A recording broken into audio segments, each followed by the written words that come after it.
อย่าผสมน้องเองน้องตีแม็กน้องตีแม็กแล้ว อย่าไปดึงติดมาจบไม่ได้ตั้งมาเบียดเดี๋ยวก็ ตีไปเก็บกกđấyเยอะ จะพังที่เฉย ใส่ก็ให้ดีนิดหนึ่ง ตัวมันจะยองเกยแล้วก็ มังกรเตี้ยไป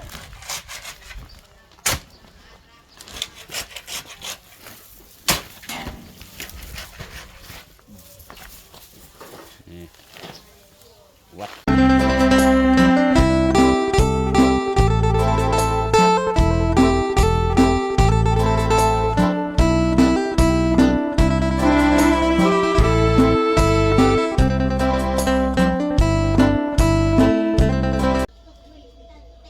เอากราบสบายดีพี่น้อง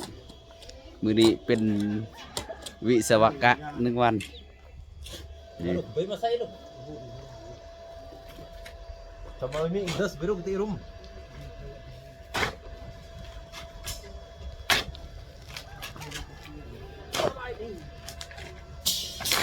นี่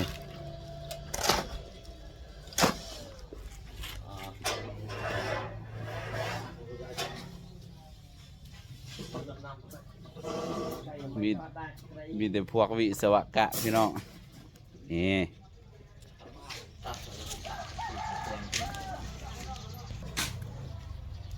ตัดสีตามมาอย่าผสมน้องเองน้องตีแม็กน้องตีแม็กแล้ว อย่าไปดึงติดมาจบไม่ได้ตั้งมาเบียดเดี๋ยวก็ได้เงิน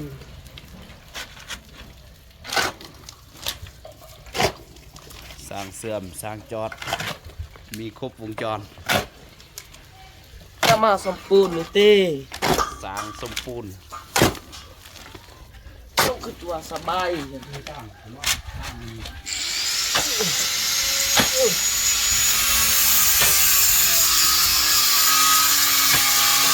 ป็นเศษเลยวะโอ้ก็ยังบอกเขา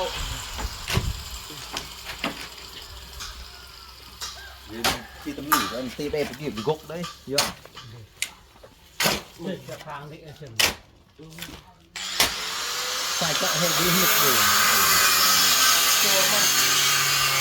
จะยองเกยแล้วก็จะมาให้มันปะได้เกย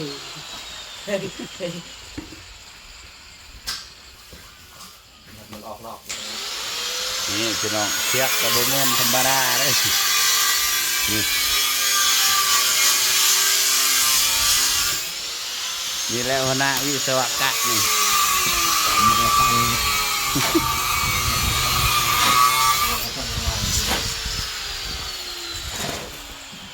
ใส่ถุงใส่จะต้อง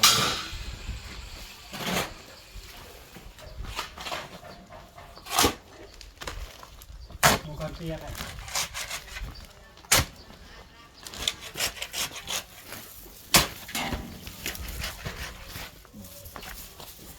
นี่วัดขนาด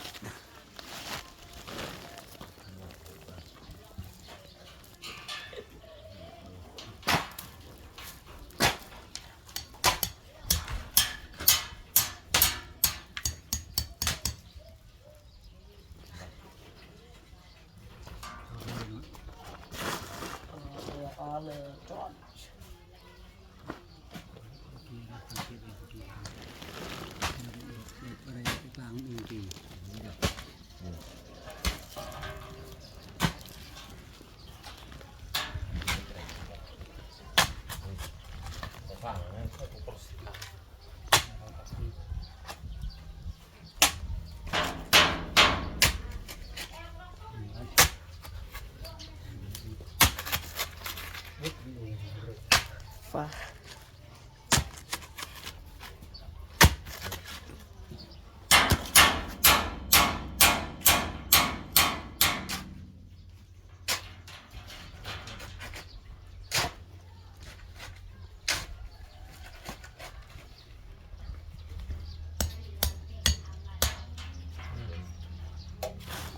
ตีไปใครจะโตยังไง น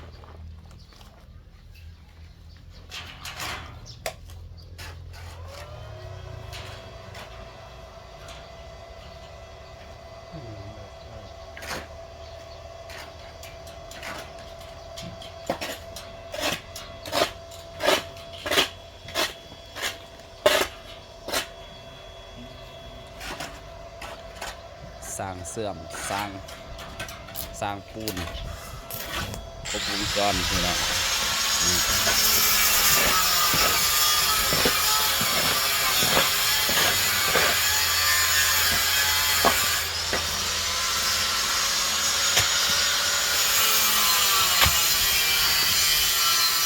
สร้างดีซื่อๆก็มีนี่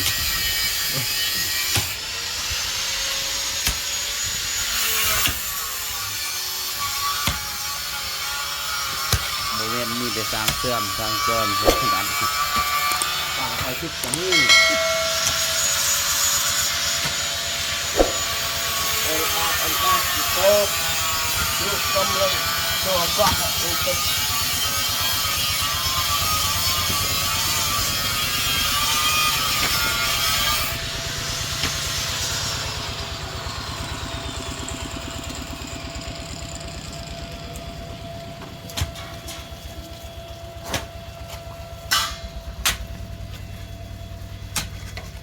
โอ้ยไปเฮ็ดเวียกเนาะใช้คลิปก็บ่ดังเลย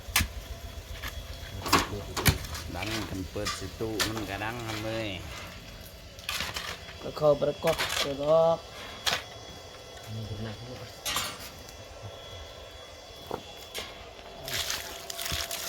ดีอะไรนี่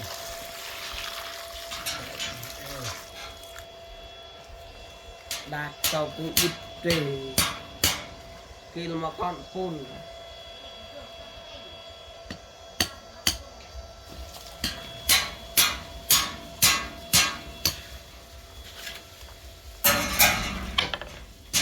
ความของเฮานี่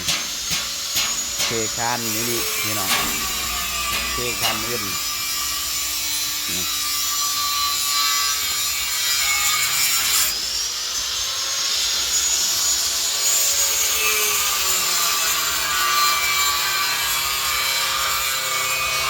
เฮ็ดสร้าง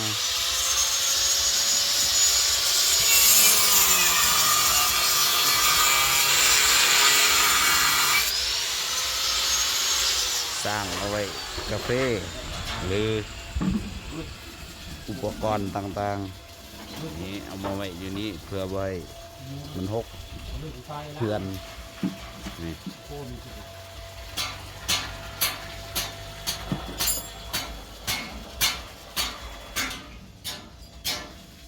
เอาพี่น้องมอดนี่ก็สิจบคลิปเพียงเท่านี้ ฝากกดไลค์และกดแชร์กดติดตามเบาซีชาแนลนี่เด้อกล่าวคำว่าสบายดี